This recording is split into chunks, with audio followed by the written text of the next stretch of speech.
two things at once. How are you, Carolyn? Good morning. I know. Fancy speckled mask. Yeah.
Good morning.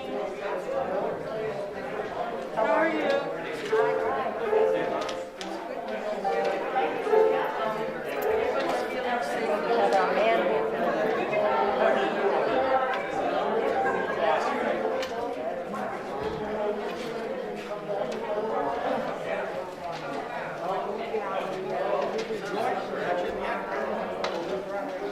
Oh, wonderful.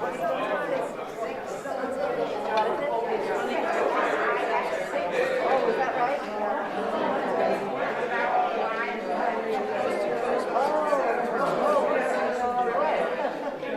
I did hear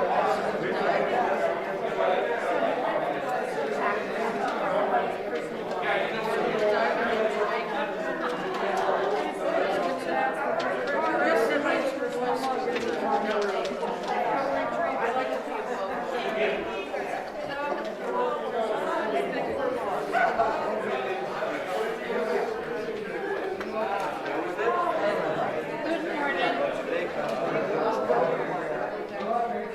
Come closer, Tom. I can't hear you. Yeah, how was it? Okay, I'm going to see them today. That's the no-no.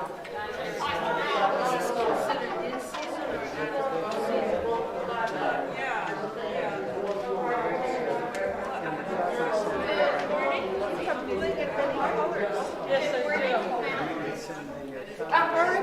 Good morning and welcome to Morristown Unitarian Universalist Fellowship. It is so good to be with all of you and so good to be with folks online.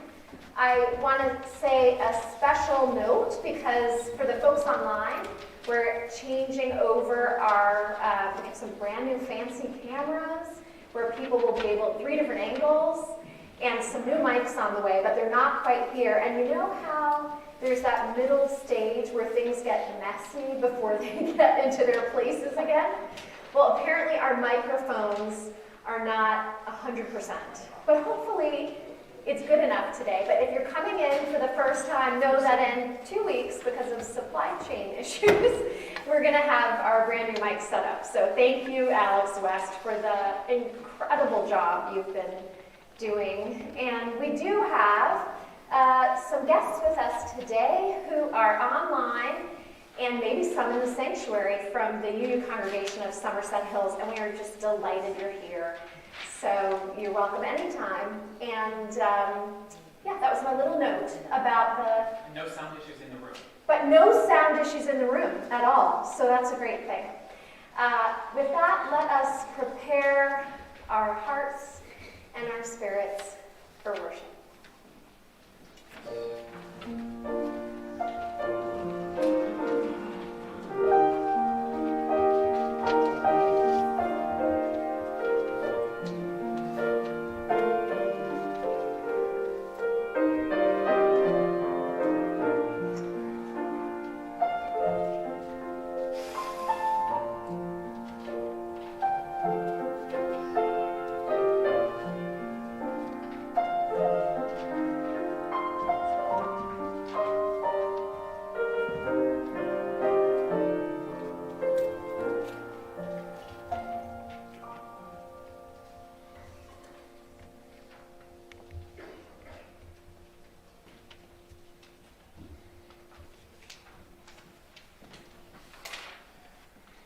Good morning. Nice to see you all.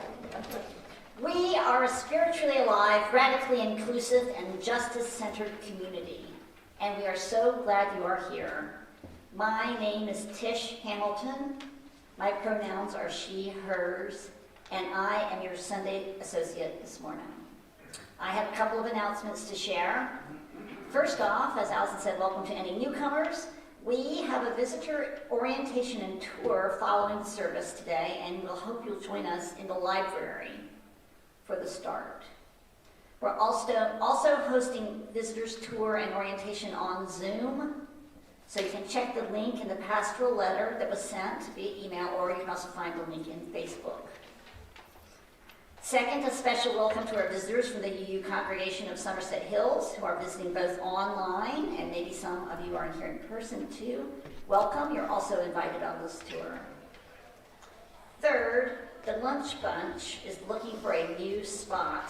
Please let Carolyn Schwartz know if you have any ideas. It's not meeting today, but they are looking for a new place.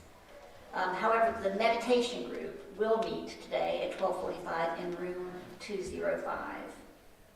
Finally, our collection will be split today between the ministries of our fellowship and Family Promise of Morris County.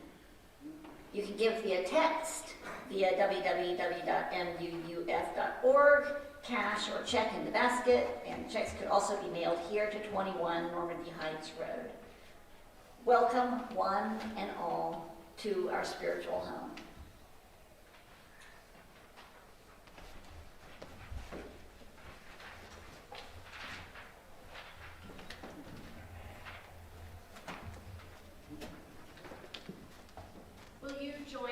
In our reciting our covenant, we have the words written by James Villa Blake, and they're on your order of service, and it may be on some of your memories too as well.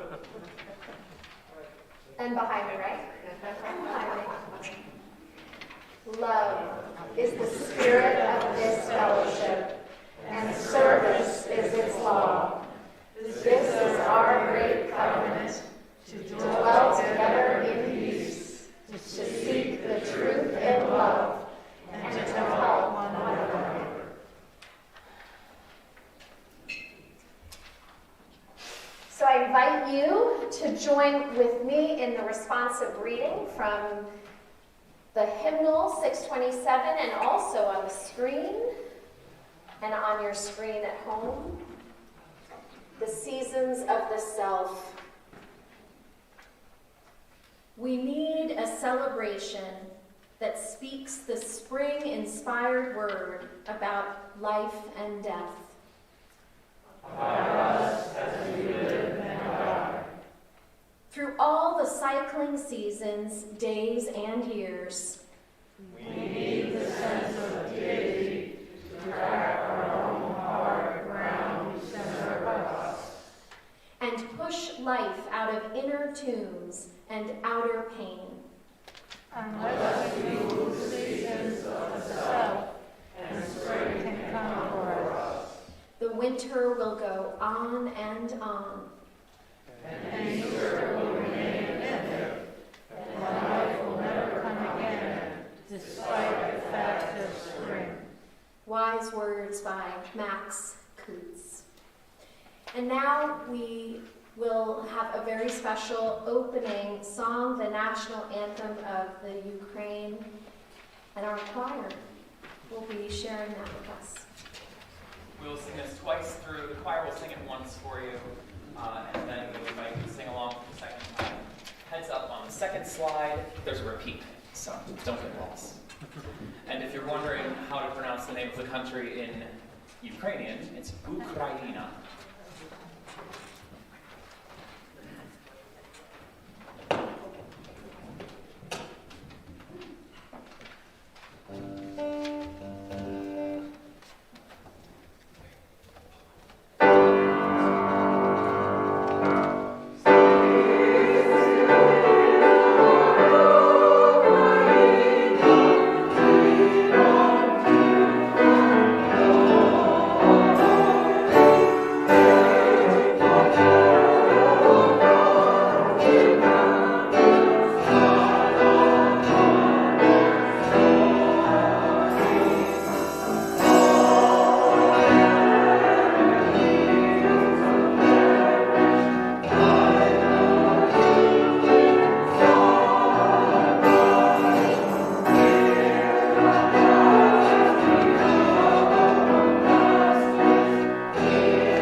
Excellent. I want to introduce myself again. I know I've met many of you, but my name is Nick Walwork. I am the Director of Lifespan Religious Education. Also, for friends who may be visiting with us here in the building or online, that means I'm in charge of our children's, youth, and adult religious education experiences. So that's you guys too, not just the little kids.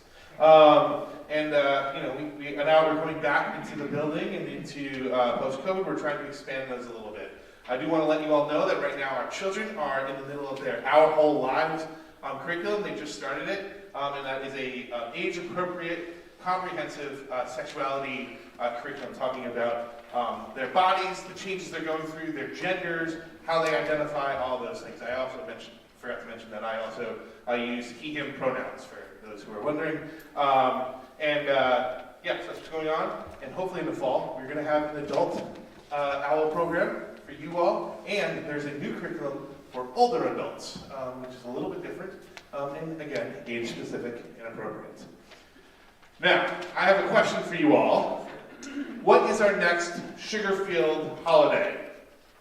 What I asked the kids before. Easter, right? Yeah, just yell it out. Yes, Easter is coming up. Easter is, for our children, at least, a time of egg hunts and candy and terrible, terrible Easter grass. I guess that's what it is for me, as the parent there. But they were very excited about it the first service. There was, 40 of them up here, very excited about Easter. Now, my next question I asked them, and I'm going to ask you, where the Easter weed they talk about with the sugar is Easter bunny, but where does Easter come from?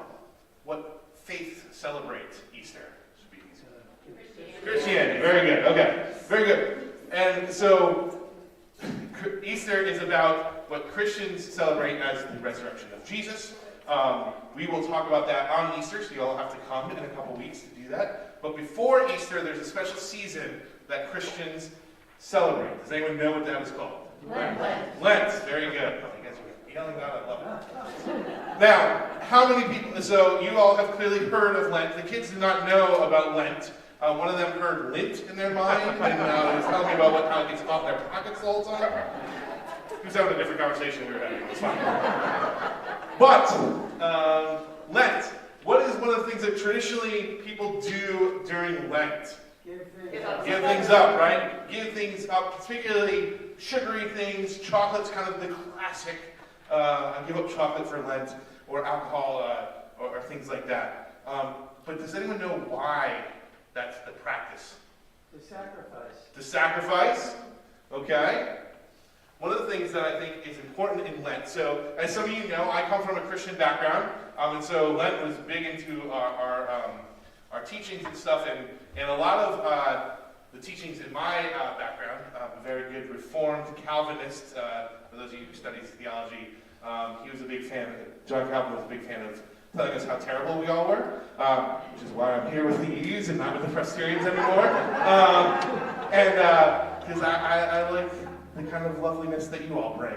But Lent is a time in which we kind of look inward, and so we give up the things that remove us from being the best version of ourselves. Because one thing that I think is true of the Easter season and of Unitarian Universalist is that we all can be really great people. We have inherent worth and value. I was telling the kids today too. And so at Lent, we give up things that hold us from becoming those things. The season of Lent for me, and we were talking with the kids, is about how we can become a better us. How we can look inward and see what things we can do, right? It's really easy to look at society and point out all the things that are wrong, and I got plenty of criticisms for them. But sometimes it's a good point to look at ourselves and how can we be better, right? So, one of the things we started doing in our household, it's a small thing, but we have been going to this refillable grocery store up in Sparta to refill all of our things, reduce our plastic use. It's a small thing, but it's something, right? How can we be better people than ourselves?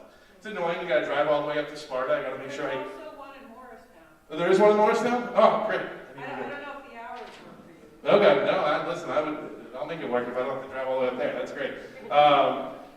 And so, you gotta bring your jars and stuff, and so it's a little bit of sacrifice to make it work. It's not as easy going to ShopRite or ordering it on Instacart, but, we try to do a little bit better thing. So, for me, and what we were talking about with the kids, is that Lent is a time for us to look inward about how we can be better. Pastor Alison is going to talk a little bit more about that, how we can be better, full people.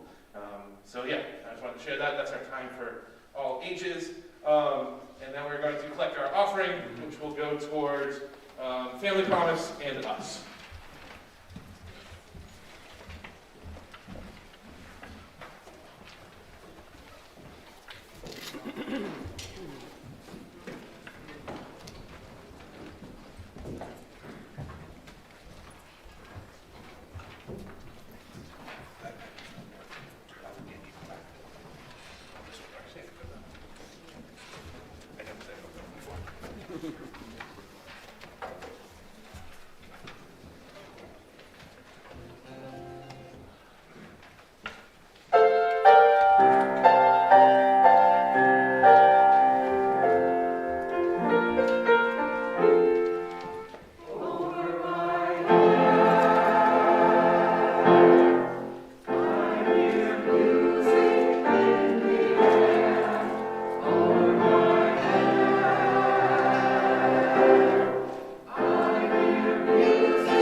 was joyous.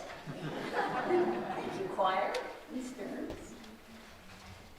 Today's reading comes from a Unitarian Lentil manual from 1943. And it starts with a passage from Hebrews that says, "Yet once more I shake, not the earth only, but also heaven, that those things which cannot be shaken may remain." And the reading is from Francis G. Peabody. A time of agitation with all its tremors and even its tragedies is a time of discrimination. A time when one may learn what will stand and what may at any moment fall. A time to distinguish solidity from flimsiness, firm masonry from cheap construction, the permanent from the transient, reality from pretense, truth from fiction. The calamity is to be dreaded before it occurs and deplored after it is over.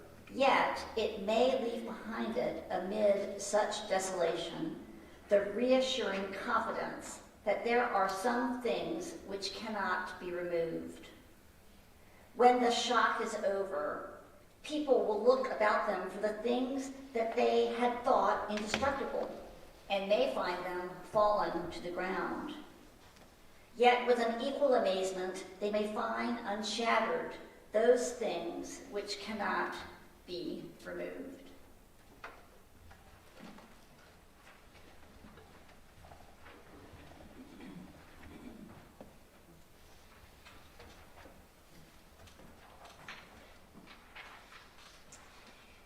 It is the time of our milestones, where we share the joys and sorrows that have happened among our friends and our members since we last met.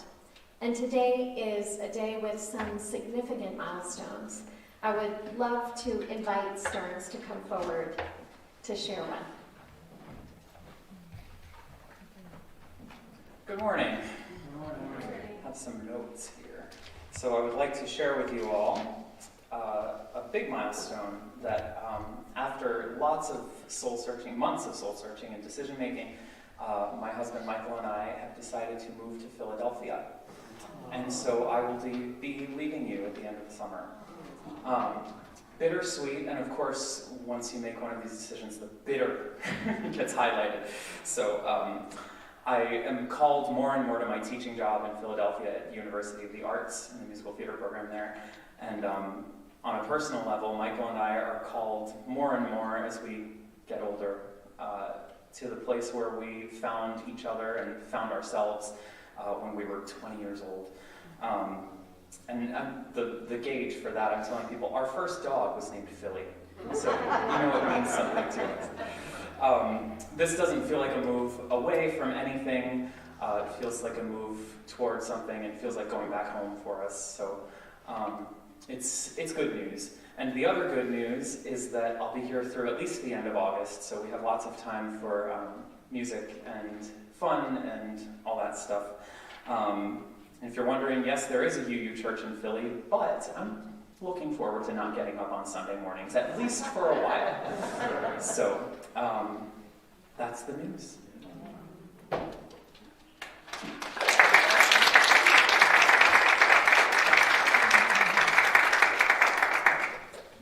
Well, and I'll share there will be lots of time for celebration and for gratitude in the months ahead, for sure. And since we are a congregation with no walls, you could get up late, have brunch, and tune in. I could do that. We go great with brunch. And we are, it's sad, but I think we're allowing our joy for the two of you. Michael, we're so glad you're here today to move forward. You're going to have another dog named Philly, too.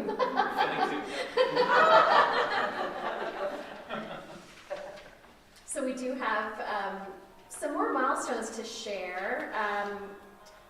One is from Lori Cross, prayers and thoughts to Mike Cross's brother in Ireland, Sean Cross. He has a severe case of COVID.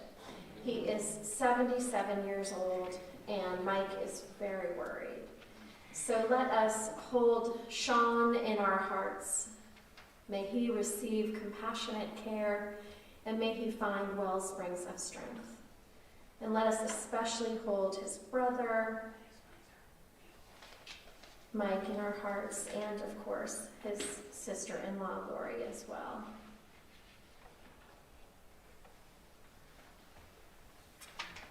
From Annette Tyler, you may be aware that Kathleen and Rick Jeffries lost their home to the Marshall Fire in Colorado in December.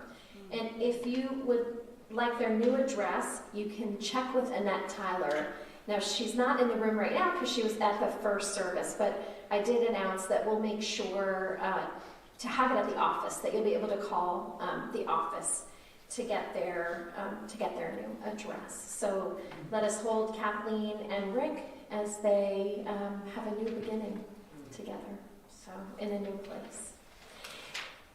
The other thing I wanted to share was there was a fabulous birthday celebration at the Morris View Healthcare Facility yesterday. We all put our party clothes to spend some time with Evelyn Depew. Some of you may remember Evelyn. Yeah, I see a lot of nodding. She was certainly quite the dancer and still is actually in her wheelchair. She likes to move. And if you'd like to visit Evie, I know she loves visits. So Lorelei, would you raise your hand? You could find out from Lorelei or from me about how to visit with Evelyn. So, I mean, and Jerry could tell you too. There were a whole bunch of us there yesterday, but that is great. And then I have a significant milestone to share with you, a significantly sad one. Our beloved member, Frank Gibbs, passed away on Friday. And some of you may remember Frank. He was always a very dapper dresser, a true gentleman. And the other thing that you might remember is that he took excellent care of his wife, Karen Gibbs, who has Alzheimer's, and that has continued to progress. He served our country, and he had this philosophy: if there was something that other people didn't want to do, Frank stepped up to do that. That was part of his philosophy about how to live, and so he is missed sorely by his friends here at the fellowship and by his friends in Bridgewater. Apparently, when he moved into Sunrise, Bridgewater, the community that he lived in would continue to call him to find out where things were located and how to do things. And I'll share one more story, which is that Karen, who really has at this point lost her memory, they were able to spend, the whole family was around him at the end. Even one of his daughters made it in from France.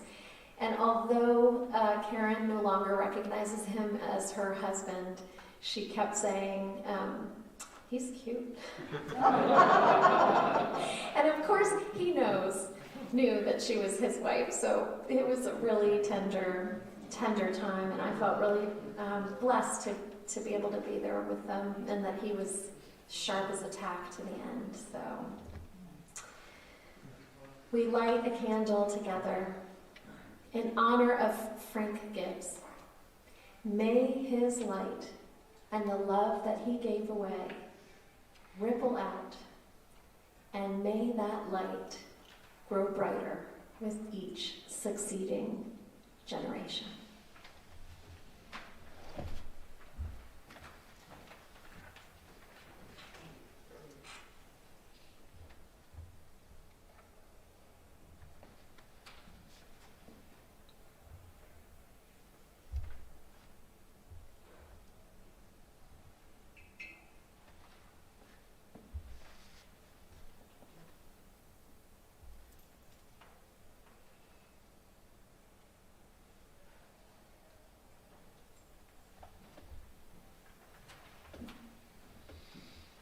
His memorial service will be this Wednesday at a funeral home in Bridgewater, and I'll be sending out a Wheel of Life to let you know the details. There'll be some visitation before the service. Will you join with me in a healing song written by Carolyn McDade, number 346, Come Sing a Song with Me.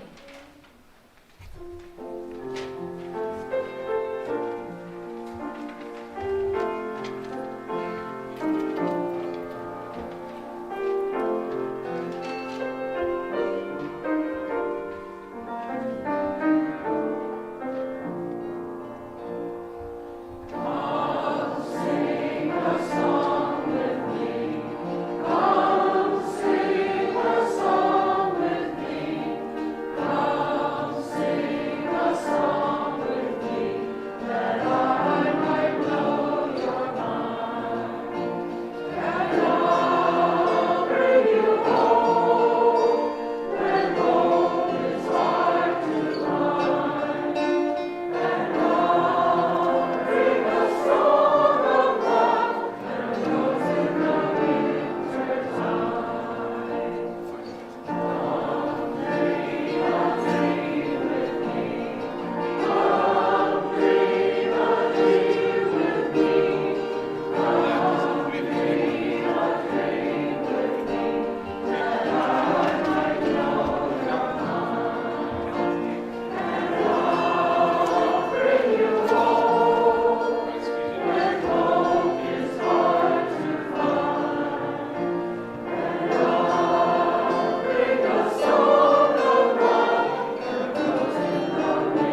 just a quick word for people who are joining us online.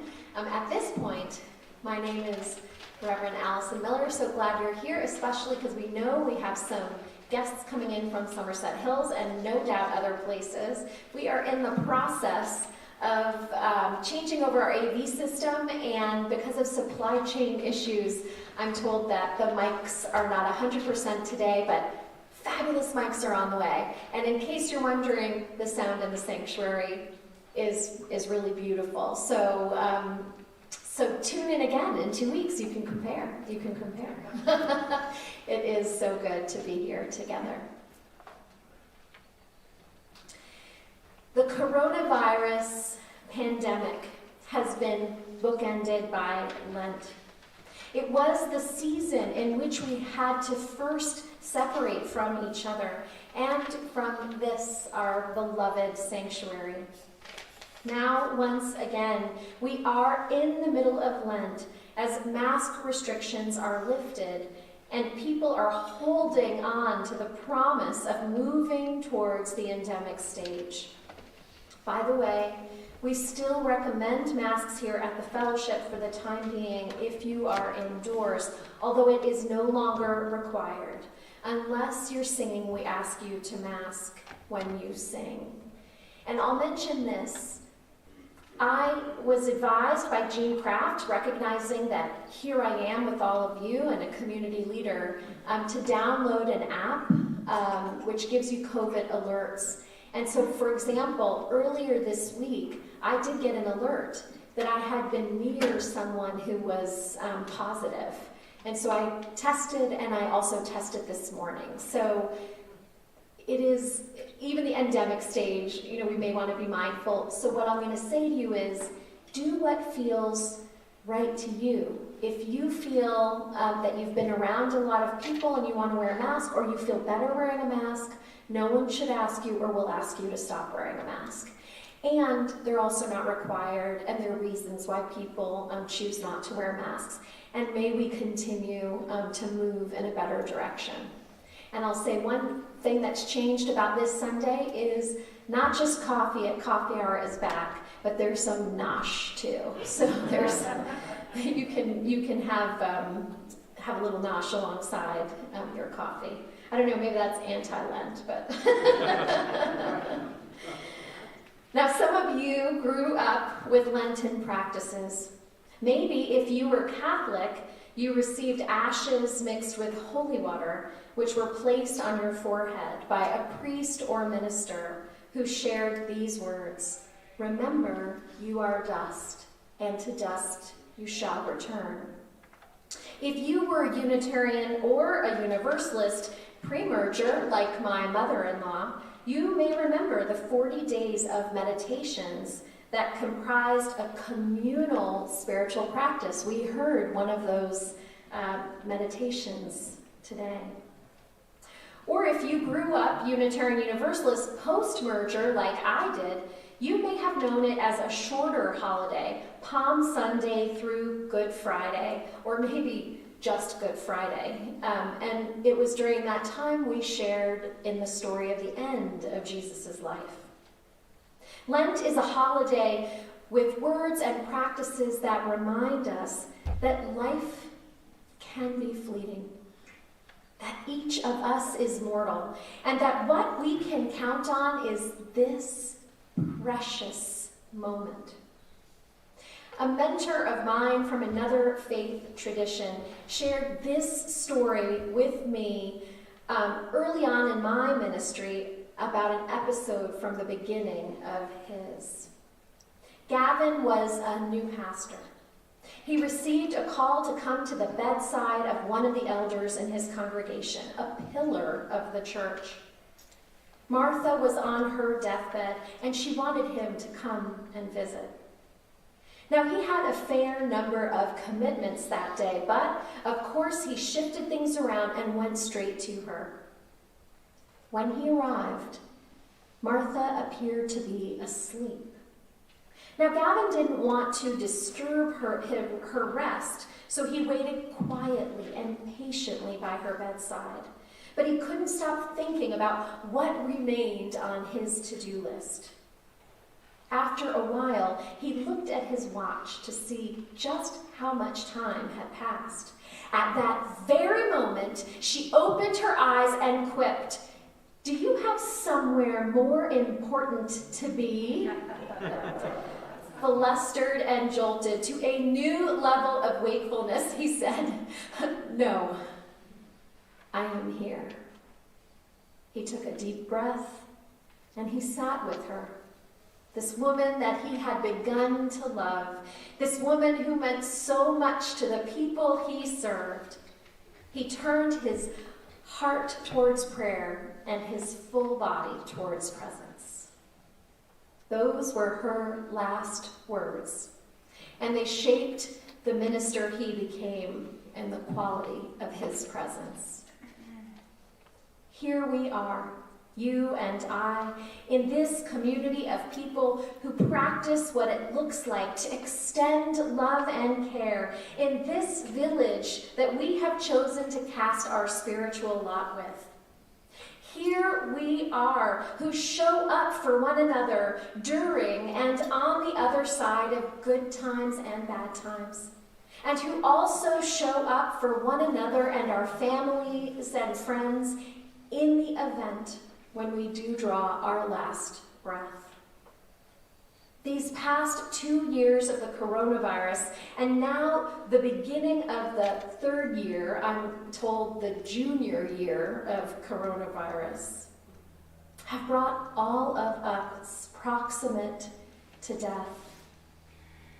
Some of you have lost a loved one. We're holding the Cross family amongst a number who have loved ones who are sick right now. And we are keenly aware that the numbers of COVID deaths continue, even as they are significantly lower in this country right now. Yet we will reach 1 million deaths from coronavirus very soon. Some of us are numb, others are reeling, others are both. It can be hard to remain present when facing this magnitude of loss, and not just for a new pastor. As we often share with each other in our memorial services, even in a time of death, it is the remarkable nature of life that gathers us. Our grief is important. Making space for it is important. Our grief is evidence that we have loved and been loved in return.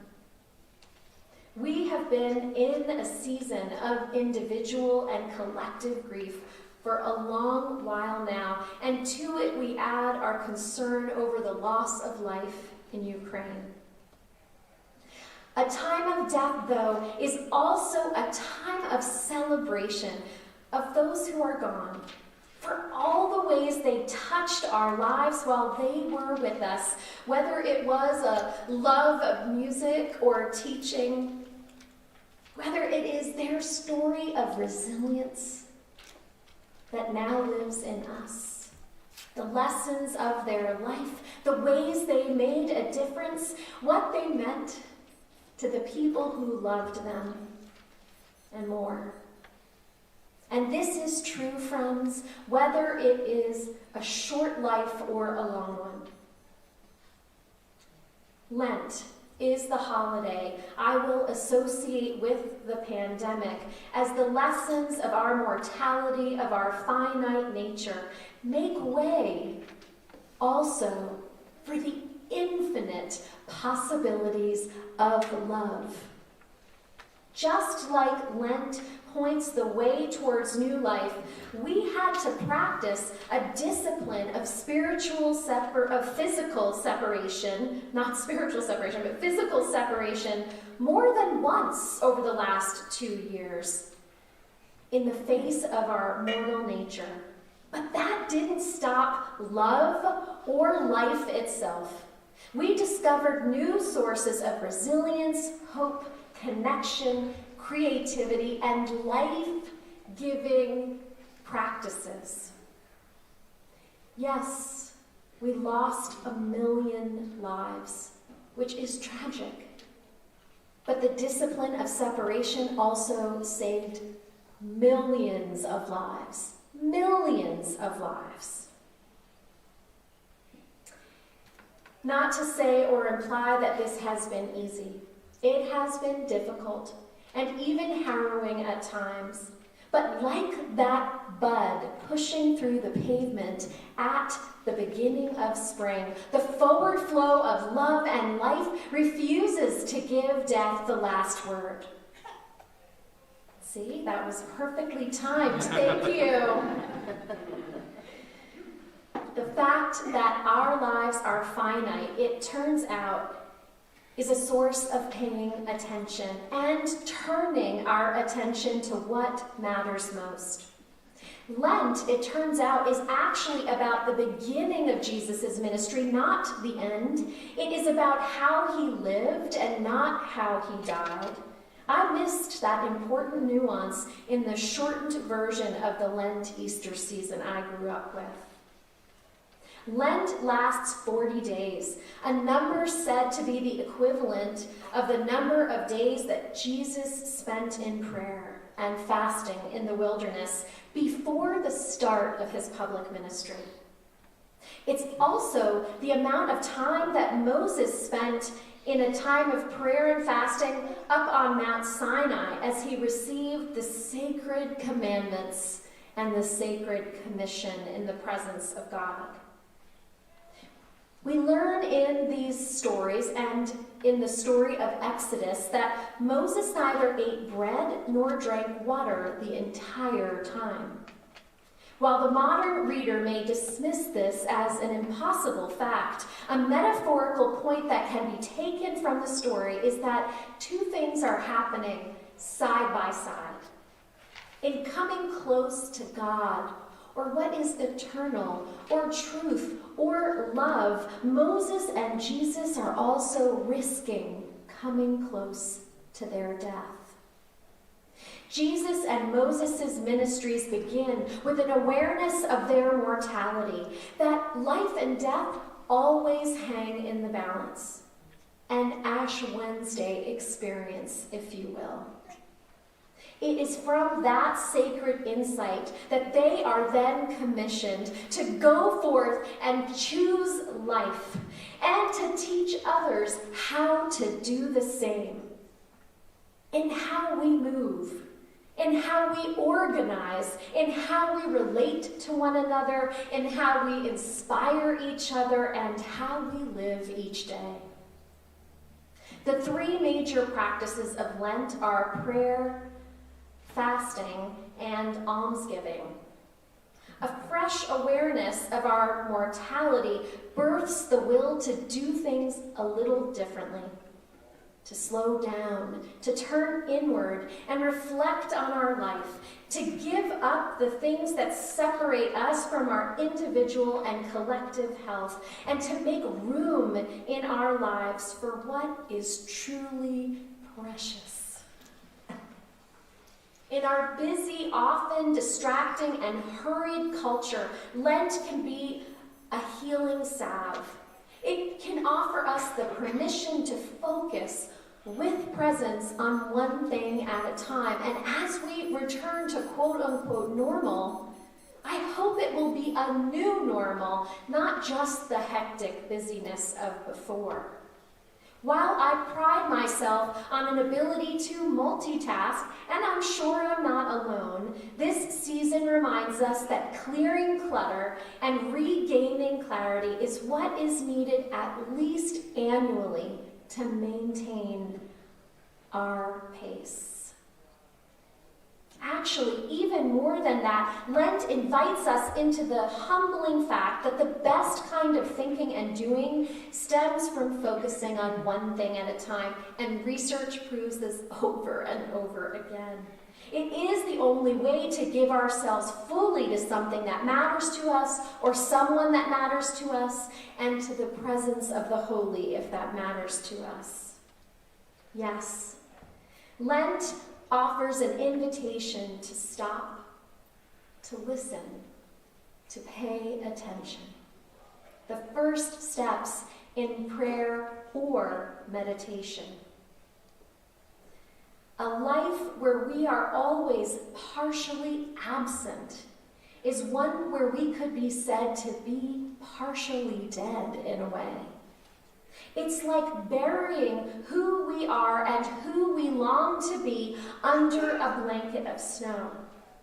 While intellectually we know that life is waiting to burst forth underneath when spring comes, it feels as if nothing is happening, as if life is not present.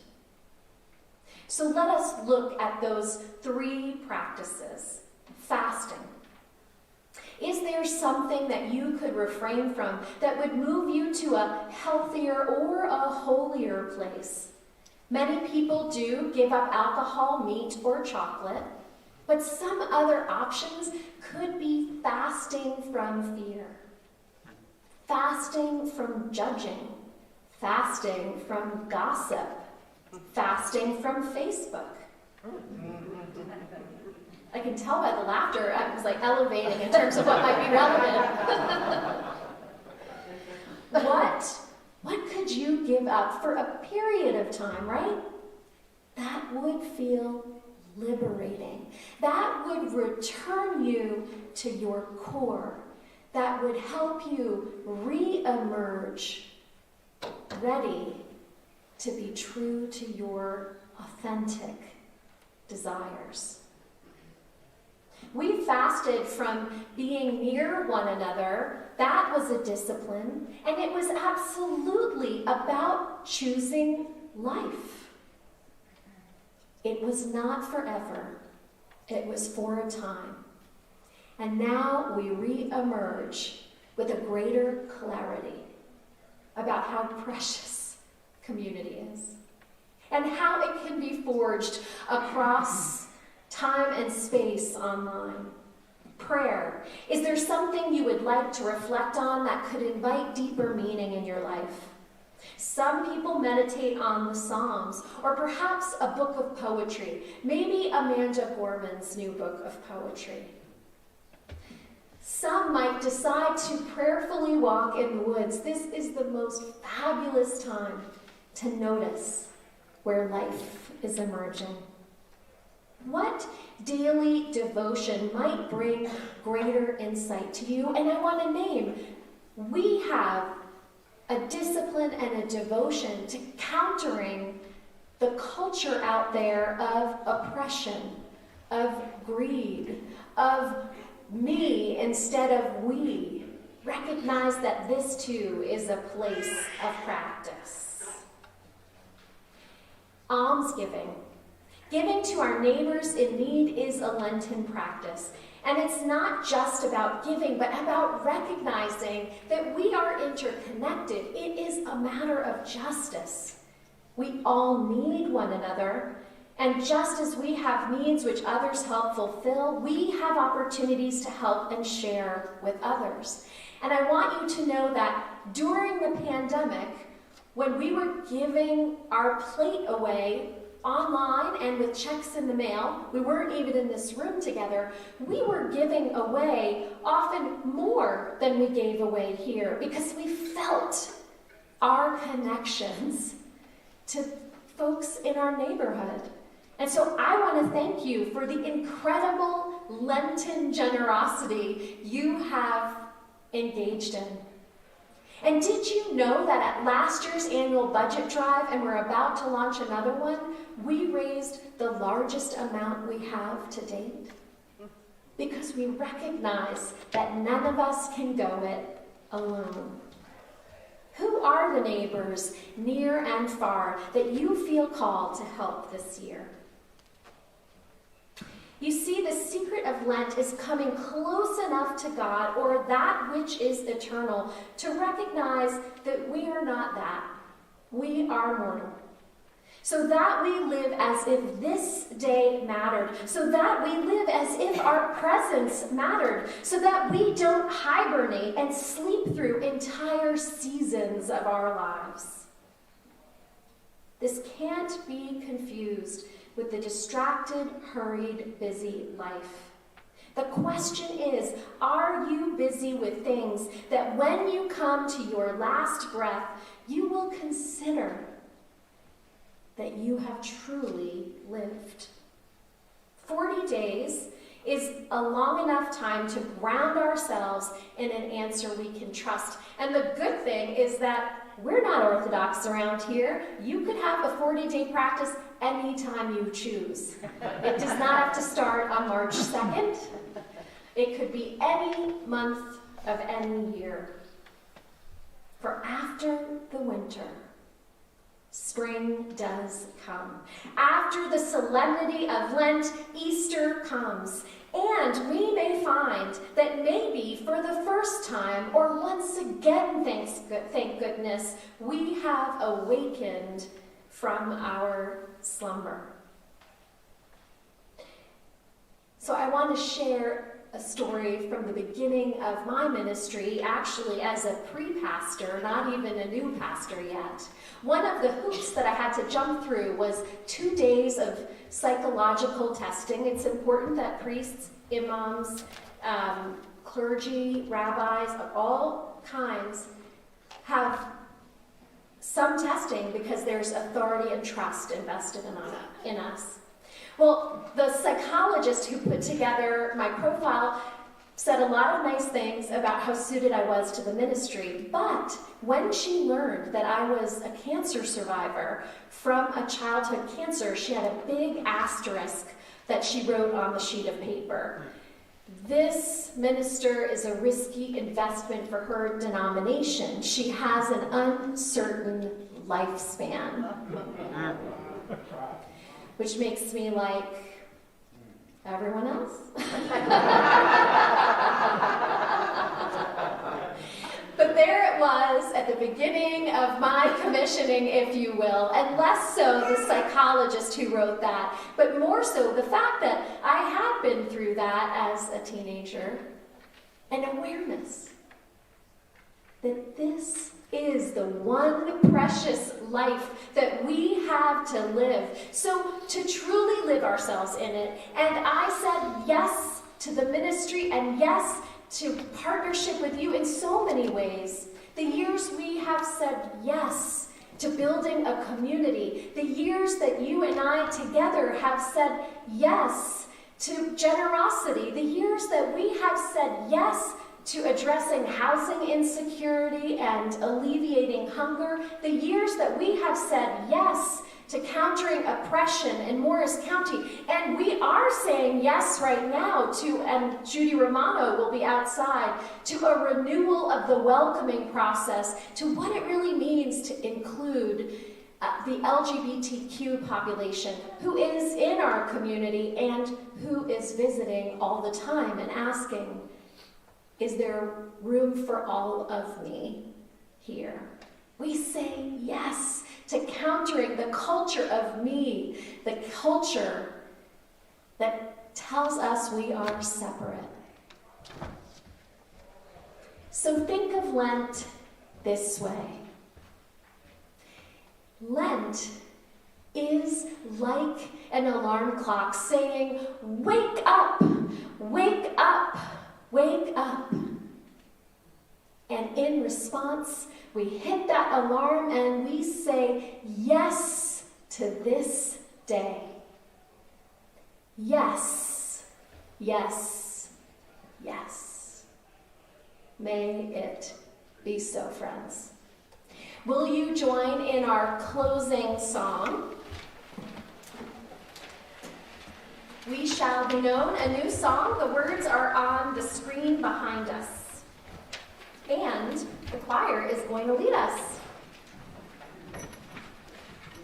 We'll sing this twice through. The choir will sing it once. And the second time we sing it, you'll hear some harmony from the choir, and you are invited to sing whatever notes your heart gravitates toward.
Our closing words are by the Unitarian and poet May Sarton.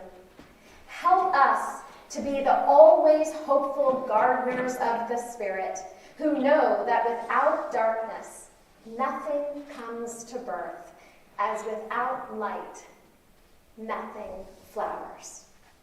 So go forth into the daylight, friends, and be awake, truly awake. Plant seeds of joy, of compassion, of justice, of community. And pinch yourself if you need to, for you are here, and I am here, and we are here, and it is a sight to behold. Blessed be.